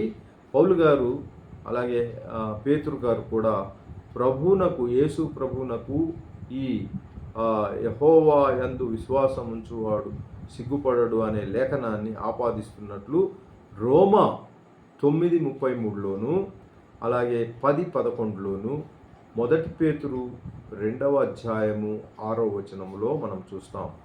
ఏదైతే యెషయా గ్రంథము 28:16లో చెప్పబడిన యెహోవా యందు విశ్వాసం ఉంచువాడు సిగ్గుపడడు అనే ఆ లేఖనాన్ని మరి కొత్త నిబంధన గ్రంథంలో యేసు ప్రభుల వారికి ఆపాదిస్తున్నట్లు పేతురు గారు, పౌలు గారు కూడా ఎక్కడండి? రోమా 9:33లో, అలాగే 10:11లో, అలాగే 1 పేతురు 2వ అధ్యాయము 6లో కూడా చూడగలం. దేవుని నామమునకు మహిమ. 19గా ఇశ్రాయేలీయుల అవిశ్వాసము. 19వ అంశము ఇశ్రాయేలీయుల అవిశ్వాసము. యోహాను సువార్త 12:40లో యేసు ప్రభువు మాటలను ఇశ్రాయేలీయులు తృణీకరించినప్పుడు యెషయా గ్రంథము 6:10లో ఆ మాటలను యోహాను మరి చూస్తున్నట్లు మనం చూస్తూ ఉన్నాం. అలాగే ప్రియ దేవుని బిడ్డలారా, ఇక చివరిగా 20వ పాయింట్లోకి మనం వస్తే యేసు ప్రభు విజయం, కీర్తన 68:18లో విజయం గురించి చూస్తున్నాం. చెరను చెరగా అనేది అప్పుడే చెప్పబడింది. చెరను చెరగా తీసుకొని పోయను అని పరిశుద్ధాత్మతో నిండుకొని ఆయన ఆ వచనాన్ని ఆ సంకీర్తనంలో పెట్టారు. అంటే ఆ యొక్క కవిత్వంలో ఆ పాటలో పెట్టడం జరిగింది. చెరను చెరగా తీసుకొని పోయానని యెహోవాను గూర్చి చెప్పబడిన ఆ మాటలు యేసు క్రీస్తువే అని మనం గ్రహించాలి. యేసు క్రీస్తువే ఎఫెసీలకు రాసిన పత్రిక 4:8లో పౌలు గారు చెప్తున్నారు. ఎక్కడ చెప్తున్నారు? ఎఫెసీ 4:8. దేవునికి స్తోత్రం, మహిమ కలుగును గాక. కాబట్టి యేసు ప్రభువే విజయం. యేసు ప్రభు విజయం అది. చెరను చెరగా తీసుకొని పోయాను. ఆ అంశంలోనికి మనం వెళ్ళట్లేదు, కానీ ఆ సేమ్ అంశాన్నే ఇక్కడ మనం చూస్తూ ఉన్నాం. దేవునికి స్తోత్రం. ఎఫెసీ 4:8లో దేవునికి మహిమ కలుగును గాక. హల్లెలూయా, హల్లెలూయా. దేవునికి మహిమ, గ్లోరీ, దేవునికి మహిమ. కాబట్టి ప్రియ దేవుని బిడ్డలారా, ఇంతవరకు కూడా మనము యేసు ప్రభు మరి పాత నిబంధన గ్రంథంలో యెహోవా దేవునికే చెందిన నామధేయాలను క్రొత్త నిబంధనలో యేసుక్రీస్తుకు ఆపాదించిన కొన్ని ముఖ్యమైన మరి సంఘటనలను లేదా కొన్ని పాయింట్స్ని మనం రాసుకుంటూ దాదాపు 20 పాయింట్స్ కూడా మనము, కాబట్టి మీరు జాగ్రత్తగా మనం 19వది న్యూ స్టేట్మెంట్ చెప్పలేదండి. ఏది కొత్త నిబంధనలో చెప్పలేదు అంటున్నా. ఏది దేంట్లో? 19వదండి. ఇజ్రాయెల్ అవిశ్వాసం. ఆ ఇజ్రాయెల్ అవిశ్వాసము 6:10, యెషయా 6:10 చదువుతారా? దేవునికి స్తోత్రం. కాదండి, న్యూ టెస్టిమెంట్ లో ఏముందండి? యోహాను 12:40లో ఉంటుంది. యోహాను 12:40 రాసుకోండి. సమయం లేదు కాబట్టి మనం చదవట్లేదు సిస్టర్. మీరు తర్వాత చదవండి. ఏదైనా డౌట్స్ ఉన్నా కానీ నేను క్లారిఫై చేస్తాను మీకు. మీరు ఎప్పుడైనా అడగవచ్చు. మీరు ఎవరు కూడా సందేహాలను అలాగే పెట్టుకోకండి. నేను సందేహాలను కూడా తీర్చడానికి, ఎందుకంటే మనకు సమయాభావం వల్ల మనం ముందుకెళ్ళిపోతున్నాం. కాకపోతే మనం రెగ్యులర్ క్లాసులో అయితే మీకు వచ్చిన సందేహాలన్నీ తీర్చుతూ మెల్లగా మనం అందరితో కూడా క్లాస్ డిస్కషన్ మాదిరిగా ఉండేది. ఇప్పుడు ఆన్లైన్ కనుక ఎన్నో ప్రాబ్లమ్స్, అందరూ వెళ్ళిపోవాలి, 10 గంటల తర్వాత బోధించడం సరికాదు, ఇవన్నీ ఉన్నాయి. దేవునికి స్తోత్రం. 20 అంశాల గురించి నేను మరి క్వశ్చన్ అడుగుతాను. క్వశ్చన్ అడిగినప్పుడు మీరు సమాధానం రాయాలి. 20 పాయింట్స్ మీరు గనక రాసుకొని లేకపోతే విడిగా మీకు నోట్స్ ఏమి ఇవ్వబడట్లేదు కనుక మీరు రాయజాలరు. ఏమండి, అసైన్మెంట్ ఇవ్వకపోతే నా మట్టుకు నేను అసైన్మెంట్లో మీకు 20 పాయింట్స్ మీరు రాయకపోతే, ఆ రెఫరెన్స్ రాయకపోతే నేను మాత్రం అసైన్మెంట్ మార్క్ ఇవ్వకపోతే మీరు ఫైనల్ ఎగ్జామ్లో జరిగే ఆ మార్కులు ఉంటాయి, అవి తగ్గిపోతాయి. ఇది గ్రహించండి. దేవునికి స్తోత్రం. 20 పాయింట్స్ ఇంతగా డిస్కషన్ చేశాము. యెహోవా దేవునికి మరి ఆపాదించబడిందే యేసు ప్రభుల వారికి ఆపాదించబడింది. ఎలాంటి తేడా లేదు. అందుకని సందేహం ఒక స్టూడెంట్గా మీకు కానీ నాకు కానీ ఉండడానికి వీల్లేదు. యెహోవా కంటే కాస్త తక్కువగా యేసు ప్రభు ఉన్నారా అనే ఆ యొక్క అభిప్రాయం ఉండకూడదు. కాబట్టి అందరూ యెహోవా, యేసు ప్రభు, పరిశుద్ధాత్మ దేవుడు సమానంగా ఒకరిలో ఒకరు ఉన్నట్టుగానే ఉన్నారు. దేవునికి స్తోత్రం. ఇక తండ్రి కుమారుల ఏకత్వం గురించి కాస్త చూద్దాం. నూతన నిబంధనలో తండ్రి పేరుతో పాటు కుమారుని పేరు కూడా పలకబడింది. పౌలు గారిని చూడండి, తన లేఖనాలన్నిటిలో కూడా తండ్రి కుమారులు ఇద్దరి నామమును శుభములు తెలియజేస్తూ ఉన్నాడు. చూడండి, రోమీలకు రాసిన పత్రిక 1:1లో మనం చూసినట్లయితే, స్తోత్రం, దేవునికి హల్లెలూయా, దేవునికి మహిమ కలుగును గాక. చదువుతారా? రోమీలకు 1:1. సందేహాలు మనం చదవకపోతే కాస్త సందేహాలు వస్తున్నాయి, కాబట్టి అక్కడక్కడ మనం చదువుదాము. 1:1లో చూడండి, Paul, a servant of Jesus Christ, called to be an apostle, set apart for the gospel of God. యేసుక్రీస్తు దాసుడును అపోస్తలుగా ఉండుటకు పిలువబడిన వాడును అంటారు. కాబట్టి ప్రియ దేవుని బిడ్డలారా, పౌలు గారు తన లేఖనాలను తండ్రి కుమారులు ఇద్దరి నామమున దేవునికి స్తోత్రం. 1 కొరింథీ 1:3 చూద్దాం రండి. 1 కొరింథీ 1వ అధ్యాయం 3వ వచనంలో ఈ మాదిరిగా ఉంది. మన తండ్రి అయిన దేవుని నుండి ప్రభు అయిన యేసుక్రీస్తు నుండి కృపా సమాధానాలు మీకు కలుగునుగాక. ఎలాంటి భేదము ఇక్కడ లేదు. తండ్రి అయిన దేవుని నుండి ప్రభు అయిన యేసుక్రీస్తు నుండి కృపా సమాధానములే మీకు కలుగునుగాక. కాబట్టి కృప, సమాధానము ఈ రెండు ఖచ్చితంగా ప్రతి క్రైస్తవ సహోదరికి ఉండాలి. కృప లేనిదే బ్రతకజాలడు. సమాధానం లేకుంటే ఎంత ఉన్నా సున్నాయే. సమాధానాన్ని మరి కాపాడుకోవాలి ప్రియ దేవుని బిడ్డలారా. సాతానుడు ఎక్కడో ఒక చిచ్చు పెట్టేసి అసమాధానంకి దారితీస్తాడు. ఆ దాంట్లో అంతా ఉన్నదంతా కూడా మరి ఏమి ఉండదు, ఇక మిగలదు. ఏ ఏ ఏ కట్టుబాటు కానీ ఏ బాంధవ్యాలు కానీ ఏమి ఉండవు. అది మనం జాగ్రత్తగా మనం చూస్తూ ముందుకు వెళ్ళాలి ప్రియ దేవుని బిడ్డలారా. అందుకనే మన తండ్రి అయిన దేవుని నుండి ప్రభు అయిన యేసుక్రీస్తు సమానంగా ఇద్దరు సమానులే అని. అంతేకాకుండా ఎఫెసీయులకు 1:2లో కూడా మనం గమనించగలం. ఎఫెసీయులకు 1:2 చూసినప్పుడు దేవునికి స్తోత్రం, మన తండ్రి అయిన దేవుని నుండి ప్రభు అయిన యేసుక్రీస్తు నుండి మీకు కృపయు సమాధానమును కలుగునుగా.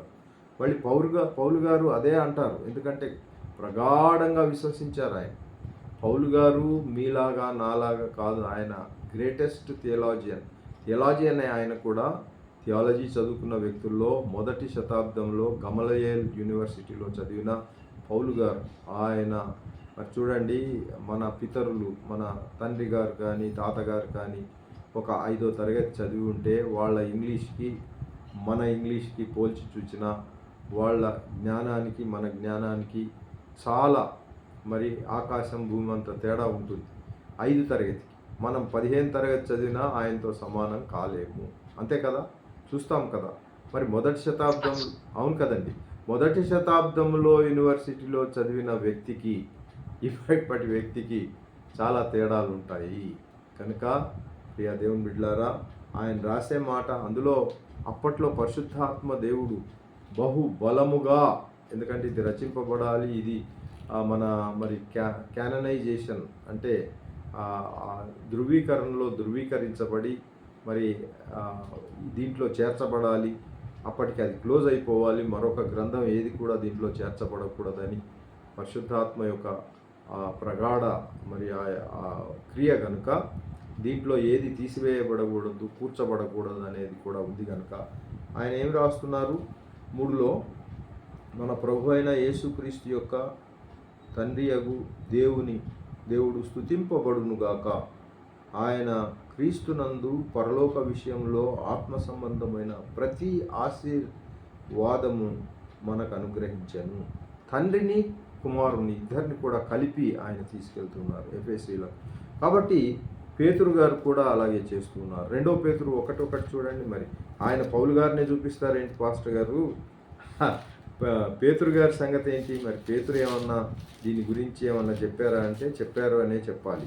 1 పేతురు దేవునికి స్తోత్రం. 2వ పేతురు పత్రిక 1:1 చూసినప్పుడు, యేసుక్రీస్తు దాసుడును అపోస్తలుడు నైన సీమోను పేతురు మన దేవుని యొక్కయు రక్షకుడైన యేసుక్రీస్తు యొక్కయు నీతిని బట్టి మా వలనే అమూల్యమైన విశ్వాసం పొందిన వారికి శుభమని చెప్పి వ్రాయున్నది. అందుకని సమానమైన ఆ యొక్క హోదా ఆపాదిస్తున్నారు చూడండి. మన దేవుని యొక్కయు రక్షకుడైన యేసుక్రీస్తు యొక్కయు.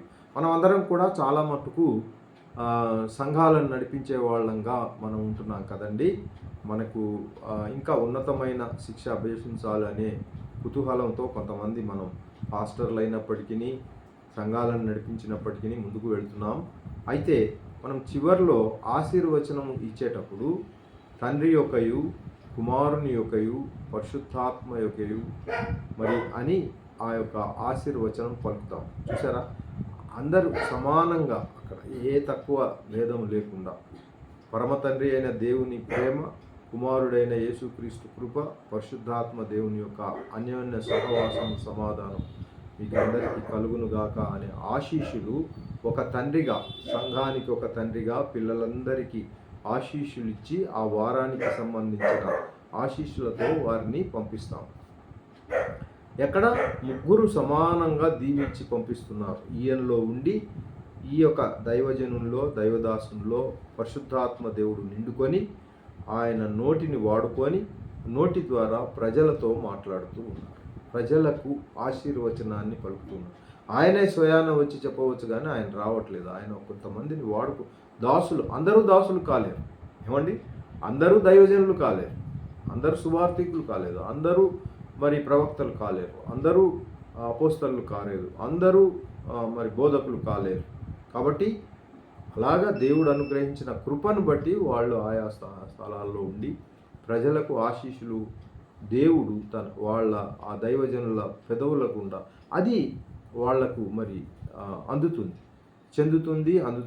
ఆ మాదిరిగా వాళ్ళు అనుభవిస్తారు ఆశీర్వాదాన్ని.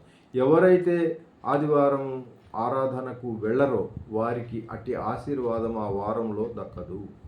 ఇది మాత్రం గ్రహించాలి, ఖచ్చితంగా గ్రహించాలి ప్రియ దేవుని బిడ్డలారా.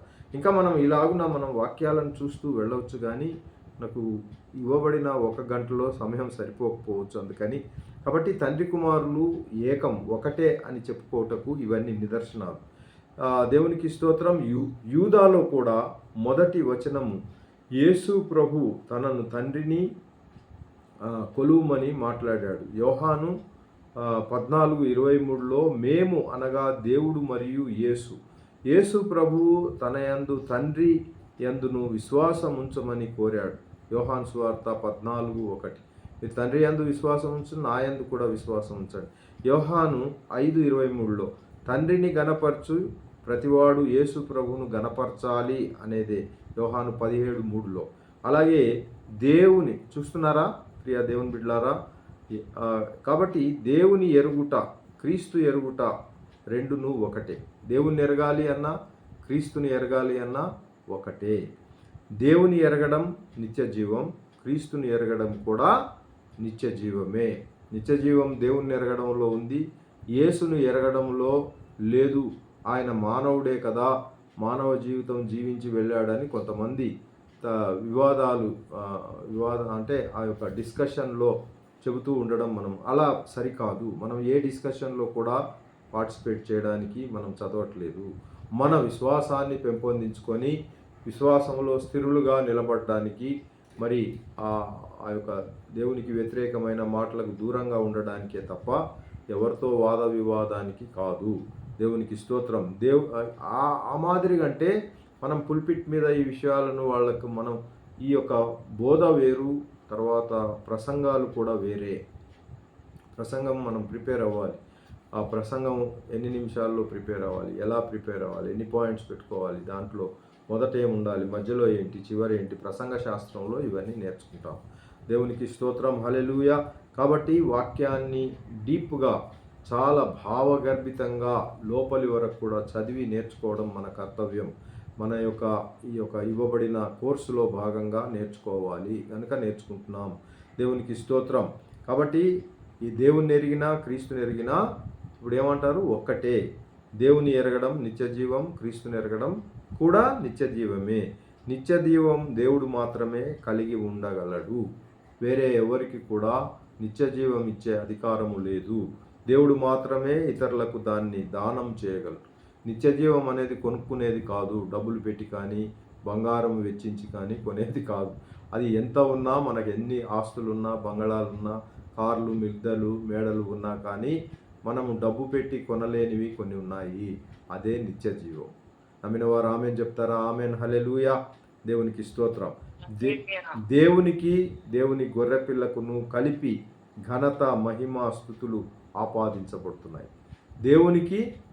దేవుని గొర్రెపిల్లను కలిపి చూద్దాం రండి. ప్రకటన గ్రంథంలో దేవునికి గొర్రెపిల్ల అంటే మరి దేవుని గొర్రెపిల్ల ప్రకటన 5వ అధ్యాయం 13 చూద్దాం ఒకసారి. ప్రకటన రెవల్యూషన్ 5:13 చూసినప్పుడు దేవునికి స్తోత్రం, గ్లోరీ. ఈ మాదిరిగా ఉంది. అంతటా పరలోకమందు భూలోకమందును భూమి క్రిందను సముద్రములోను ఉన్న ప్రతి సృష్టము అనగా వాటిలో ఉన్న సర్వస్వమును సింహాసనాసీనుడై ఉన్న వానికిని ఏమండి సింహాసనాసీనుడై ఉన్న వానికిని గొర్రె పిల్లకును రెండున్నాయి ఇక్కడ, ఒకటి కాదు. అనగా వాటిలో ఉన్న సర్వమును సింహాసనాసీనుడై ఉన్న వానికిని గొర్రె పిల్లకును స్తోత్రమును ఘనతయు మహిమయు ప్రభావమును యుగ యుగములు కలుగునుగా కానీ చెప్పుట వింటిని. పోని మనము దాన్నే ఇంగ్లీష్లో చదువుదాం రండి. మనకు ఏమైనా कोई दुविधा है तो वो दुविधा नहीं रहना चाहिए. हाँ, इसलिए हम 13वीं आई पढ़ेंगे. आइए. And I heard every creature in heaven and on earth and under the earth and in the sea and all that is in them, saying, to him who sits on the throne, to him who sits on the throne, end అనేది ఉంది. AND end అని. End అంటే ఏంటి? Plus ఇంకోటే కదా, వేరే. End అంటే వేరేది, ఆయన మరొకరు. ఎండ్ కాబట్టి he who sits on the throne, he who sits on the throne, దేవునికి స్తోత్రం. 13వ వచనంలో, and I heard every creature in heaven and on earth and under the earth and in the sea and all that is saying, to him who sits on the throne and to the Lamb to be blessing and honor and glory and might forever and ever. చూసారా, end అనే పదం AMD end అంటే ఇది plus ఇది రెండు. కాబట్టి యేసు ప్రభువు గొర్రె తండ్రి ఈ ఇద్దరిని సంబోధిస్తూ ప్రకటన గ్రంథం 1వ శతాబ్దంలో రచింపబడింది. చివరిగా అది ఎప్పుడో పాత నిబంధనలో రచింపబడినప్పుడు కూడా అదే, కొత్త నిబంధనలో కూడా ఇద్దరికి సేమ్ ఆపాదించబడుతున్నట్లు 7:10 కూడా చూసినప్పుడు అలాగే ఉంటుంది. ప్రియ దేవుని బిడ్డలారా, అనేకమైన లేఖనాలు ఉన్నాయి, అన్నీ చూడడానికి వీలు పడదు. కానీ కొన్ని అక్కడక్కడ మనకు మరి విశ్వాసం దృఢపడాలి కదా. అన్నీ రాసుకోండి అని అంటే మీరు వెళ్ళిన తర్వాత కొంతమంది మీరు రాసి మరి నేను చెప్పింది కరెక్టా తప్ప ఎక్కడైనా అని చూసి, పాస్టర్ గారు మీరు ఫలానా చోట తప్పు చెప్పారని నేను ఒకసారి కావాలనే ఒకటి 7కి 17 అని చెప్పినా కానీ మీరు కామెంట్ చేయట్లేదు. అందుకని మీరు వెళ్ళిన తర్వాత చూడట్లేదని గ్రహిస్తున్నాను. దేవునికి స్తోత్రం, హల్లెలూయా. కాబట్టి 7:10 చూడండి, ప్రకటన గ్రంథము 7:10 చదువుతారు ఎవరైనా?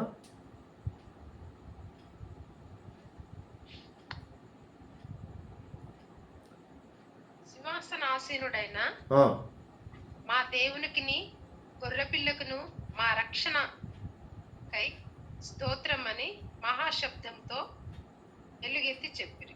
ఎవరు ఎంతమంది ఉన్నారు ఇక్కడ? ఎంతమంది అనిపిస్తుంది? ఇద్దరు ఉన్నారు. ఇది కొంతమంది చదివి ఇది ఒకటే అని చెప్పడము గమనిస్తున్నాం. అలా కాదు. ఏమిటి అని అంటే సింహాసనాసీనుడైన మా దేవునికిని అంటే దేవునికిని గొర్రె పిల్లకును అనేది రెండు విషయాలు ఉన్నాయి. ఇద్దరు వ్యక్తులు ఉన్నారు. అదే మనం ఆంగ్లంలో చదివితే, అందుకనే ఆంగ్లం చదవండి అని చదివిస్తాను నేను. And crying out with a loud voice, salvation belongs to our God who sits on the throne and ఏఎండి ఎండ్ అని రాయబడింది. And to the lamb. Lamb వేరు, person who is sitting on the throne వేరు. కాబట్టి sitting on the throne is father and lamb is son. స్తోత్రం, దేవునికి మహిమ కలుగును గాక. ఈ మాదిరిగా తండ్రి కుమారులు ఏకంగా ఉన్నారు. ఏకత్వం మనం చూస్తూ ఉన్నాం. క్రీస్తు ప్రభువుకు సమర్పించబడిన దైవారాధన, క్రీస్తు ప్రభువుకు సమర్పించబడిన దైవారాధన. దేవునికి స్తోత్రం. దేవుని ఇక్కడ ఇవి చూసుకొని మనం ముగించేద్దాం, సమయం చాలా అయిపోవస్తుంది. దేవునికి మాత్రమే ఆరాధన చెందుతుంది. ఆరాధన కేవలము దేవునికే చేయాలి, మరొకరికి ఎవ్వరికి కూడా చేయడానికి వీల్లేదు. అది జరగకూడదు కూడా. దేవుడు రోషము గలవాడు. ఒకవేళ వేరే వారికి తెలుసో తెలియకో మనము మరి స్తోత్రం ఆపాదిస్తే మన దేవుడు ఒప్పుకోడు. ఏదో ఒక శిక్ష వెంటనే పంపిస్తాడు. అది మాత్రం తెలుసో తెలియకో ఎక్కడ కూడా మనం పొరపాటు చేయకూడదు. అందుకనే అనేకమైన మరి నిబంధనలు మనకున్నాయి. మన దేవుడు బాగా రోషం కలవాడు, ఎంత ప్రేమ కలవాడో. ఇందాక ప్రేమామయుడు, లవ్, గాడ్ ఈజ్ లవ్ అని అన్ని చూసినా అంత ఈక్వల్గా ఆయన రోషము గలవాడు. తనకు చెందవలసిన ఆరాధనను ఇతరులకు అస్సలు చెందనీయడు. మనం ఏదో ఒక చోట ఎటో వెళ్ళినప్పుడు ఏమవుతుందిలే వాళ్ళతో పాటు కలిసిపోదాము అనే ఉద్దేశం కలిగి ఉంటే పోయినట్టే. ఎన్ని చేసినా ఈ ఒక్క విషయంలో మనం తప్పిపోతాం. చూడండి, మనం ఒకటి వైట్ పేపర్ తీసుకుంటే, వైట్ పేపర్ ఎంత వైట్గా ఉన్నా దాని మీద ఒక చుక్క వేసామనుకోండి, ఇలా చుక్క వేసిన తర్వాత వైట్ పేపర్ చూపిస్తే ఏం కనబడుతుంది మీకంటే? ఏం చెప్తారు మీరు? హలో, ఉన్నారు? చుక్క కనబడుతుంది అంటారు. అంతా వైట్ లేదా? మరి వైట్ ఉన్నదండి అని ఎందుకు చెప్పరు? వైట్ ఉందండి అని ఎందుకు చెప్పరు? ఆ చుక్క ఉందని ఎందుకు చెప్తారంటే, అంత వైట్ ఉన్నప్పటికీ ఆ చుక్క ప్రభావం ఎంత ఉంది చూసారా? చుక్క ప్రభావమే ఎక్కువ ఉంటుంది. కాబట్టి మనం అంతా బాగా చేసి ఎక్కడో ఒక దగ్గర మరి ఏముందిలే వట్టిగా వెళ్ళి రావడమే కదా అనే ఉద్దేశంలో లీనెంట్ భావం ఉంటే అదే ఎక్కువగా కనబడుతుంది. సాతాను కూడా దాన్నే ఒక్కాణిస్తాడు. నువ్వు జీవితంలో అన్ని బాగానే ఉంది కానీ ఇదేంటి అని ప్రశ్నిస్తాడు. తనకు చెందవలసిన, దేవుడు కూడా తనకు చెందవలసిన ఆరాధనను ఇతరులకు అస్సలు చెందనివ్వడు. అయితే క్రీస్తు ప్రభు కూడా ఆరాధింపబడినవాడు. దేవుడు దీనిని అంగీకరించాడు. చూడండి, క్రీస్తు ప్రభు దాన్ని స్వీకరిస్తూ ఉన్నాడు. దీనికి కొన్ని ఆధారాలు మీకు చెప్తే మీకు అర్థమవుతాయి. హెబ్రీలకు 1:6 చూద్దాం రండి. హెబ్రీ పత్రిక 1:6. దేవునికి స్తోత్రం, హల్లెలూయా. 1:6 నీ ప్రేమను గూర్చి ప్రభు అయిన యేసు ఎడలను సమస్త పరిశుద్ధుల నీకు కలిగిన ఉన్న విశ్వాసమును గూర్చి నేను విని నా ప్రార్థనల యందు నీ నిమిత్తము విజ్ఞాపనము, అది కాదు, దేవునికి స్తోత్రం, హల్లెలూయా. హెబ్రీలకు రాసిన పత్రిక 1:6, అంతే కదండి. 1:6 చదువుదాం. మరియు ఆయన భూలోకమునకు ఆది సంభూతుడని మరల రప్పించినప్పుడు దేవుని దూతలందరూ ఆయనకు నమస్కారము చేయవలనని చెప్పుచున్నాడు. 6 and again when he brings the firstborn into the world he says let all the God's angels worship him. కాబట్టి దేవదూతల ఆరాధన ఎవరి పక్షాన? ఎవరు? ఆయన ఫస్ట్ బర్న్ వచ్చినప్పుడు ఆయనకు ఆరాధన చేయాలి. అంటే దేవదూతల ప్రభు రెండవ రాకడలో దేవదూతలు ఆయన్ను ఆరాధించాలి అని దాని తాత్పర్యం. రెండవ రాకడలో దేవదూతలు యేసు ప్రభువును ఆరాధించాలి. కీర్తనలో కూడా ఇది ఉంది మనకి. కీర్తనలు 97:7 చూడండి. కీర్తన సామ్స్ 97:7. దేవునికి స్తోత్రం, హల్లెలూయా. దేవునికి మహిమ కలుగునుగా. 97:7 చూడండి. 7లో వ్యర్థ విగ్రహములను బట్టి అతిశయపడుచు చెక్కిన ప్రతిమలను పూజించువారు సిగ్గున పడుదురు, సకల దేవతలు ఆయనకు నమస్కారము చేయు అని దేవుని వాక్యం సెలవిస్తూ ఉంది. దేవునికి స్తోత్రం. కనుక మన విశ్వాసాన్ని సరిచేసుకోవాలి, మన విశ్వాసములో ముందుకు వెళ్ళాలి. దేవదూతల ఆరాధన ఆయనపైనే, మానవుల ఆరాధన కూడా ఆయనకే చెందుతుంది. మానవులందరూ కూడా మరి ఒక మానవుని ఆరాధన చేస్తే ఆయన ఒప్పుకోరు, అది దేవునికే చెందాలి అని. మన సమయం లేదు కాబట్టి మత్తయి సువార్త 14:32-33, అలాగే 2వ అధ్యాయము 10-11 వచనాలు మత్తయి సువార్త. శిష్యులు, తూర్పు దేశపు జ్ఞానులు ఆయనను పూజించారు అని ఉంటుంది. కాబట్టి మనుషులను పూజించడం కాదు కానీ క్రీస్తు ప్రభువును పూజించడము, అది మానవుల ఆరాధన, క్రీస్తు ప్రభు ఆరాధన. అలాగే క్రీస్తు ప్రభు ఆరాధన సార్వత్రిక ఆరాధన. ఫిలిప్పీలకు రాసిన పత్రిక 2వ అధ్యాయము 9, 10, 11 వచనాల్లో మరి సార్వత్రిక ఆరాధన గురించి ఉంటుంది. యెషయా గారిని మనం చూసాము. యెషయా 45:23 గుర్తుందా మీకు? ఎవరికైనా 45:23, యెషయా 45:23. ప్రతి మోకాలు యెహోవా ఎదుట వంగును అని చెప్పబడి అదే కదా, ప్రతి మోకాలు యెహోవా నామమున వంగును అని చెప్పబడిన ఆ సార్వత్రిక ఆరాధన ఈ ఫిలిప్పీయుల పత్రికలో యేసయ్యను గురించి చెప్పబడింది. ఫిలిప్పీయులో 2వ అధ్యాయము 9, 10, 11 వచనాలు. చూసారా ఎంతగా మనకు ఆ పోలికలు ఉన్నాయి. కాబట్టి క్రీస్తు ప్రభువుకు సమర్పించబడిన దైవారాధన గురించి ఈ మాదిరిగా ఇన్ని విషయాలు చూసి దేవుణ్ణి మన సొంత రక్షకునిగా బలపరుచుకుంటూ కుడికైనా ఎడమకైనా తొలగకుండా ఆయనలో మనకు ముందుకు వెళదాం. మరి ఎక్కడ కూడా మన సాతానుకు చోటు ఇవ్వకుండా ఆయనలో మనం స్థిరపడి దేవుని కార్యాలను చేపట్టి గొప్ప కార్యాలను మన జీవితాల్లో చూస్తూ మరి అలాంటి దీవెనలు పొందుకుందాం. అట్టి కృప, అట్టి ధన్యత దేవుడు మనందరికీ దయచేయుగాక. Amen, amen. ఎవరైనా చివరి ప్రార్థన ఒక 2 మాటలు చేయండి. దేవుడు ఈ సాయంకాల సమయము మరి ఆయన మాట్లాడిన విధానానికై దేవునికి స్తుతులు చెల్లించి మరి ప్రార్థన చేయండి ఒక మాట. ఆ తర్వాత ఆశీర్వచనంతో ముగించేసుకుందాం. స్తోత్రం. చెప్పబడిన వాక్యం ఎవరైనా ప్రార్థన చేయనమా? యేసు ప్రభువుల నామాన్ని గురించి చెప్పారు.